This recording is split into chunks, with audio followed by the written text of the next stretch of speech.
Hai semuanya, selamat malam semuanya. Assalamualaikum warahmatullahi wabarakatuh.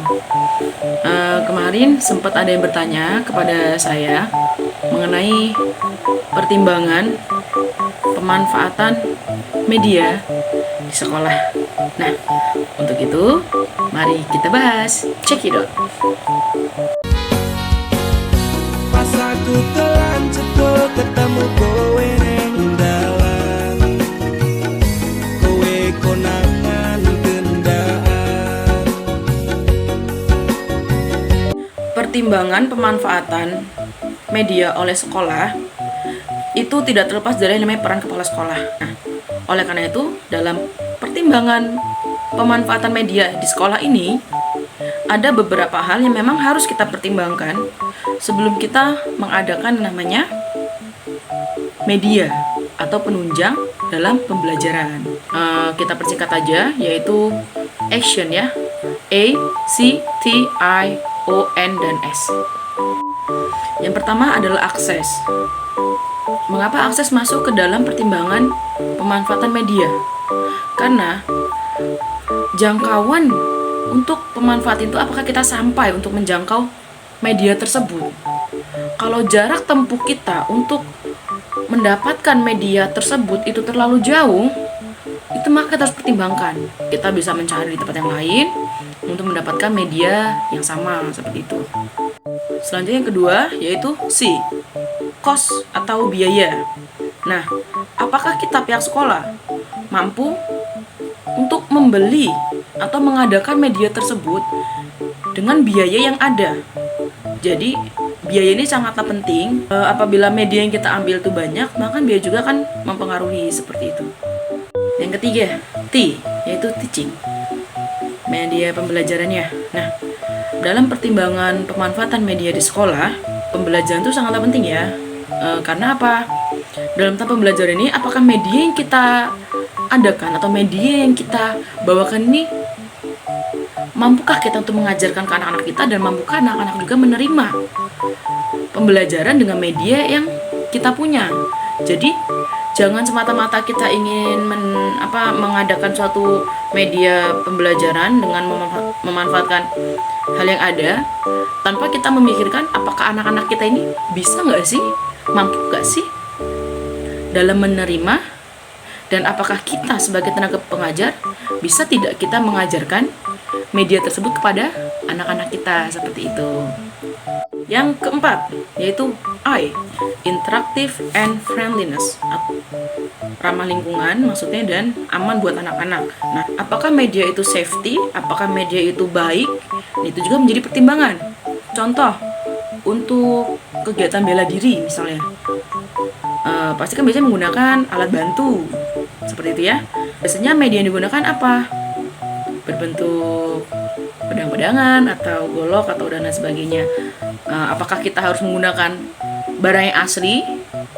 Tentu tidak dong ya. Karena itu apa? Karena itu sangat-sangat tidak aman untuk anak-anak pakai. Solusinya apa? Kita memanfaatkan media yang ada. Contohnya kita membuat pisau dari kayu, bisa, dan lain sebagainya. Yang penting media aja yang kita gunakan ini aman untuk digunakan oleh anak-anak dan tidak membahayakan. Itu pertimbangan yang keempat ya. Yang kelima, O, organizational issue atau masalah organisasi sekolah. Nah, biasanya ini mengapa jadi bahan pertimbangan? Karena yang dikhawatirkan adalah apakah media yang kita bawa ini berdampak dengan organisasi yang lain seperti itu. Kita mencoba untuk memanfaatkan media. Kita mengadakan misalnya hal-hal baru. Nah, kita sebagai guru ini mampu atau tidak untuk yang namanya mengatasi dampak yang timbul atau dampak yang ada setelah kita mengadakan media ini gitu. Apakah kita mampu untuk memelihara media yang udah kita adakan? Mampukah kita mempertahankannya? Dan sewaktu-waktu ada problematika dengan organisasi lain, apakah kita mampu untuk mengatasinya seperti itu? Yang keenam, novelty atau kebaruan. Nah, berbicara tentang kebaruan, pasti langsung terpikirkan oleh sesuatu yang baru hal baru, inovasi. Nah, pemanfaatan media di sekolah yang kita adakan ini, apakah sesuatu hal yang baru ataukah sesuatu hal yang sudah ada namun kita perbarui? Itu bisa dipertimbangkan karena misalnya kita di sekolah kita nggak ada yang namanya school drum band seperti itu. Apakah pemanfaatan media yang kita adakan ini dapat bertahan dalam jangka waktu yang lama, atau pembaruan yang kita lakukan yang mungkin hanya dalam jangka waktu yang pendek? Nah, itu harus benar-benar kita pertimbangkan, karena kalau dalam hal ini kita tidak mempertimbangkan secara baik untuk jangka waktu juga, itu sangatlah amat disayangkan gitu ya, karena kita sudah mencoba inovasi yang baru tapi kita tidak mempertimbangkan untuk jangka panjangnya seperti itu. Dan yang terakhir adalah S, yaitu speed. Speed artinya kecepatan. Nah, kalau di dalam media itu tidak terlepas dari namanya entah kerusakan atau hal-hal lain atau sesuatu yang harus diperbaiki seperti itu. Nah, apabila dalam pemanfaatan media yang kita lakukan ini ada sesuatu hal yang harus kita perbaiki, apakah media kita ini bisa cepat langsung diatasi atau tidak? Apakah perlu jangka waktu yang lama atau tidak? Dan apakah media pembelajaran yang kita adakan ini anak-anak bisa cepat menangkap atau tidak? Nah, itu harus jadi pertimbangan juga dalam kecepatan ya.